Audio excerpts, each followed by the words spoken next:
우리가 이번 시간에 배워볼 건 이제 춘추 전국시대가 되겠어요. 우리가 지난 시간에 이제 중국 농명 쪽 배웠었는데, 우리가 중국 농명 중에서도 이제 주나라가 갈수록 조금 쇠퇴를 하면서 춘추 전국시대로 넘어간다라고 했었죠. 그래서 이번 시간에 일단 이 춘추 전국시대와 함께 이러한 춘추 전국시대를 평정하고 등장을 하는 진나라, 그 다음에 이 진에 이어서 등장을 하는 한나라에 대해서 이렇게 우리가 한번 살펴보도록 할게요.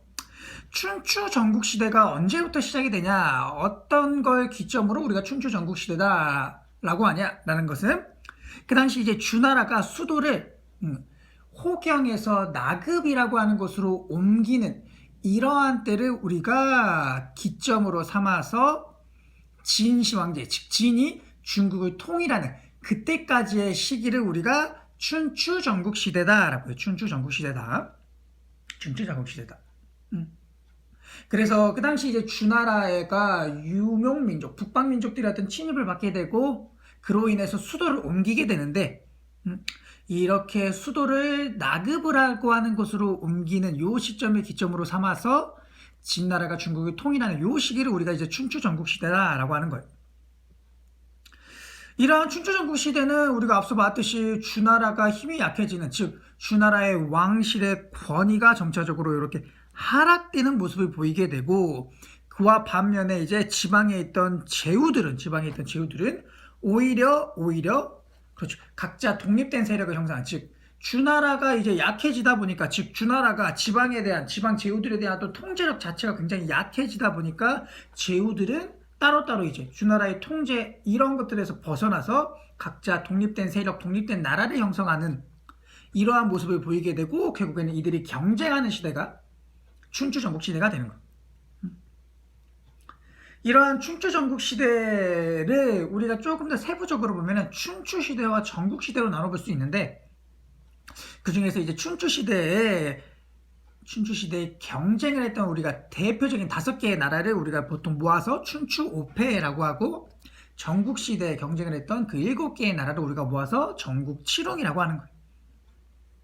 그래서 춘추 전국시대를 우리가 종합을 해보면은 주나라가 수도를 그렇죠, 나급으로 옮긴 시점부터 진시 황제가 중국을 통일하는 그 시기, 그 사이를 우리가 춘추 전국시대다라고 하고, 이 시기에는 주나라 왕실의 권위가 하락이 되면서 제후들이 각자 독립을 하는, 그러면서 춘추 5패, 전국 7홍 이러한 모습들이 형성이 되는 그러한 시대다라고 하는 거예요.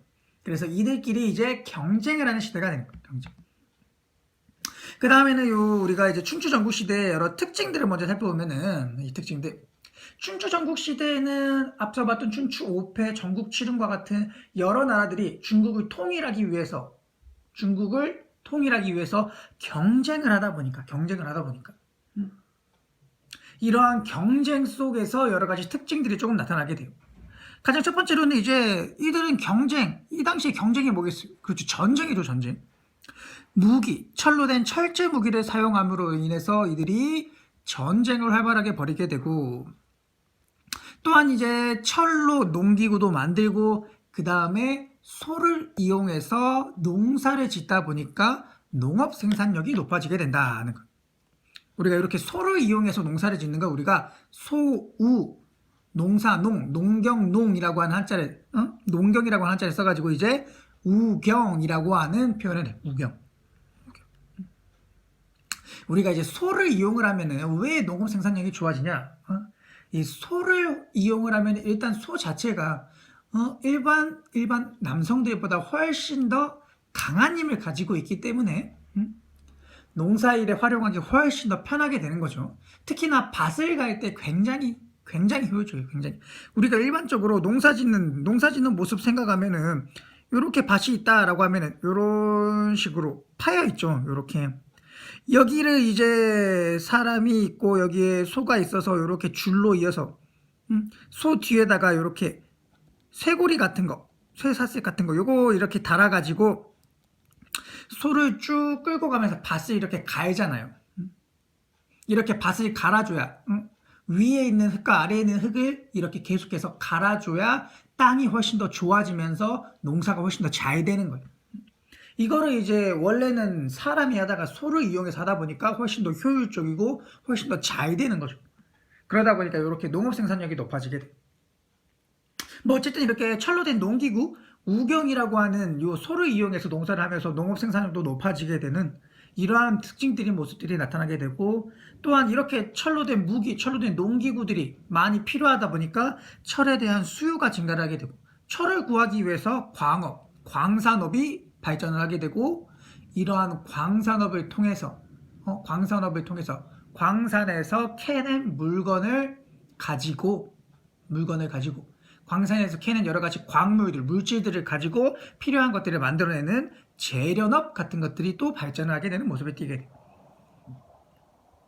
또한 이때에는 이제 상업도 발달하고 수공업도 발달하고 화폐의 사용도 이루어지고 도시와 시장의 성장, 즉 경제적인 발달도 이뤄낸다는 거예요. 즉 우리가 여기 있는 특징들을 한번 쭉 종합해서 살펴보면은 실질적으로는 이 당시에 이제 뭐 춘추, 오패, 전국칠윤과 같은 이렇게 경쟁하는 나라들이 다른 나라보다 훨씬 더 발전된 나라, 다른 나라보다 훨씬 더 강한 나라, 다른 나라보다 훨씬 더 경제적으로 부유한 나라를 만들기 위해서 부단히 노력을 했다는 거예요. 철제 무기를 사용을 하면서 강력한 군대를 만들려고 하고, 또 철제 농기구, 소도 이용을 하면서 농업 생산력 높이면서 경제적으로도 발전시키려고 하고, 아까 말했던 또 상업과 수공업 발전시키면서 또 경제적으로도 부유하게 만들려고 하고, 또 철이 필요하니까 광업에도 뛰어들고 재련업에도 뛰어들면서 산업을 발전시키고, 이렇게 나라를 발전시키기 위해서 많은 노력들을 벌이게 되고, 이러한 것들이 이 시대의 어떤 특징으로 나타나게 되는 거예요. 우리가 첫째 춘추 전국시대의 특징 전체적으로 조금 잘 기억을 해두고, 그 다음에 우리가 살펴볼 건 이제 제자백가라고 하는 것이 이제 춘추 전국시대에 등장을 하게 되는데, 이 제자백가를 한번 보면은 그 당시 이제 이러한 춘추시대, 전국시대, 요 춘추 전국시대 많은 경쟁하던 나라들이 우리가 앞서 특징에서도 봤듯이 나라를 훨씬 더 부유하게 만들고 또 군사적으로도 강하게 만드는 이러한 부단한 노력들을 벌이게 되고, 나라를 발전시키기 위해 많이 노력이 되는데, 나라를 발전시키기 위해서 정말 필요한 필수 물각이라는 거가 바로 유능한 인재가 필요한 거예요. 유능한 인재. 결국에는 나라를 이끌어가는 자는 결국에는 그렇죠, 사람들이니까 나라를 잘 이끌어가고, 이 나라 전체가 올바른 방향으로 가도록, 또 나라의 올바른 제도들, 올바른 정치, 이런 것들을 위해서는 결국에는 유능한 인재가 필요했다라는 거예요. 그러다 보니까 이제 각국에서는 다 공부 좀 한다는, 또 지혜롭다는, 현명하다는 이러한 유능한 인재들을 찾기 위해서, 그러한 인재들을 길러내기 위해서 굉장한 노력들을 들였다라는 거예요. 그래서 이 당시 춘추 전국시대 많은 나라들은 유능한 인재가 필요하였고, 그걸 위해서 열심히 공부를 많이 한 이런 학자들이 주로 등용을 했었어요. 이렇게 많은 학자들을 등용을 하면서 만들어지는 게 바로 요 제자백가다라고 하는 거예요.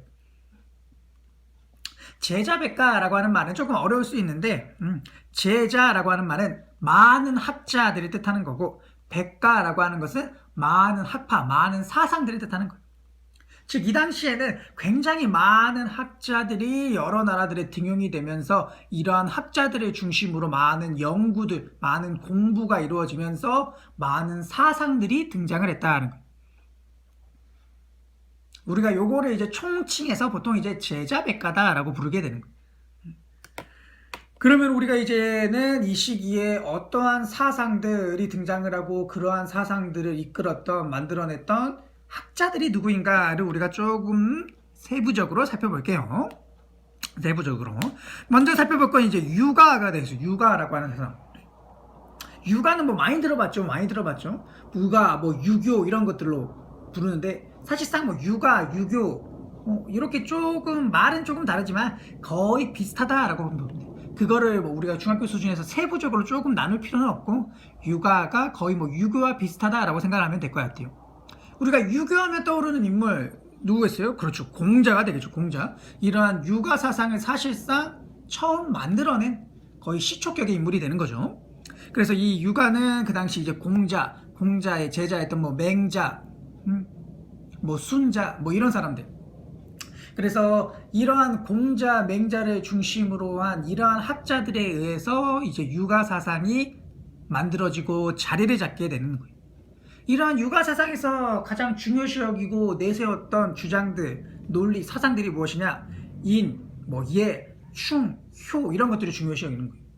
우리가 유교 사상에서도 굉장히 중요시 여기는 거죠. 인, 어진 마음, 또 남에게 베푸는 마음 이런 것들을 뜻하는 이 인이라고 하는 마음을 가지고 있어야 된다. 사람은 또 그 다음에 예절을 지키면서 살아가야 된다. 그 다음에 또 충, 임금에게 충성을 다해야 된다. 그 다음에 효, 부모님에게 또 효를 다해야 된다라는 거. 지금 우리나라도 이제 사실상 이제 유교가 중심이 된 유교 사회잖아요. 그러다 보니까 이제 효와 예, 인 이런 것들을 강조하듯이 이 당시에 만들어진 이 육아 사상 역시 이렇게 인, 예, 충, 효 이러한 덕목들을 강조하는 그러한 사상들이었어요. 이러한 사상들. 그 다음에 이제 도가가 등장을 하게 되는데 이 도가는 이제 노자나 이 노자의 제자였던 장자 이런 사람들이 중심이 되어서 이루어진 사상이었어요. 여기서 이제 중심이 되는 주장이 무엇이냐? 바로 인위적인 건 없음. 즉 인위적인 거는 싫어하는 거예요. 인위적인 거. 인위적으로 막 인위적으로 뭘 만들어내고 인위적으로 어떤 행동을 하고 인위적으로 어떤 말을 하고 부자연스러운 이런 것들을 싫어하고 이 도가에서 추구했던 건 그냥 자연스러운 자연 그대로 흘러가게 두는 것 이런 것들을 강조를 했어요. 이런 것들 즉 자연 그대로 흘러가게 두어라 라는 소리예요. 괜히 인간이 여기에 개입을 해서 뭘 이걸 바꾸려고 하고 그러지 말고 그냥 자연의 순리대로 흘러가는 대로 그냥 그대로 두는 게 제일 좋은 거다라고 주장하는 거예요. 그래서 인위적인 게 아닌 자연 그대로를 강조하는 이러한 사상이 이제 도가가 되는 거고, 요렇게 이제 자연 그대로, 인위적인 게 아닌 자연 그대로 이러한 걸 뜻하는 우리가 단어가 무위자연이다라고 하는 거예요. 그래서 도가에서 강조를 했던 건 바로 요 무위자연을 강조를 했었어요. 그 다음에는 이제 묵가를 보면 묵가는 이제 묵자라고 하는 묵자라고 하는 사람에 의해서 나왔는데 이 묵가에서 제일 강조했던 건 겸해예요. 겸해. 이 겸해가 뭐냐? 차별 없는 사랑이 있다는 거예요. 차별 없는 사랑. 누구는 차별하고 누구는 좋아하고 막 이렇게 누구는 싫어하고 차별하고 좋아하고 이런 게 아니라 모두가 다 차별 없이 동등하게 사랑해 줘야 된다. 차별 없는 사랑을 강조하는 이러한 차별 없는 사랑을 주장했던 게 바로 겸해였던 거예요. 겸해.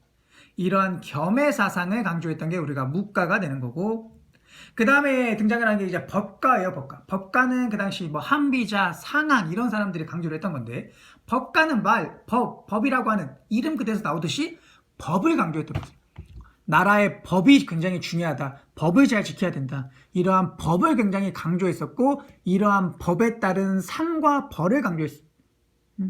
법을 잘 못 지키면은 벌을 줘야 되고, 법을 잘 지킨 사람들에게는 상을 줘야 된다. 이런 식으로 이렇게 법이라고 하는 나라의 법이라고 하는 이 법을 잘 세워야 되고, 이러한 법에 따른 상과 벌을 적절하게 줘야 된다라고 하는 이러한 사상을 주장을 했던 게 법가가 되는 거예요. 그래서 우리가 이제 육아부터 시작을 해가지고 법가까지 이 당시 여러 제자백가 여러 사상들 중에서 이렇게 대표적인 4가지를 우리가 좀 살펴봤어요.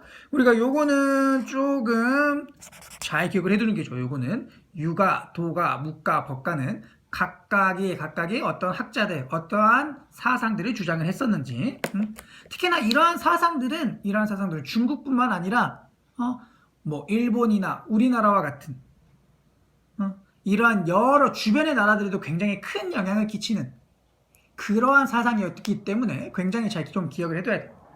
뭐 단편적으로 예를 들어도 유교 사상은 우리나라에 굉장히 뿌리 깊게 박힌 사상이 되는 거잖아요. 지금도 이어져 있을 정도로 이렇게 육아를 비롯한 여러 사상들은 그 당시 중국뿐만 아니라 옆에 있던 나라들, 또 시간이 엄청 지난 지금에도 큰 영향을 끼치고 있는 사상들이니까 잘 기억을 해둘 필요가 있어요.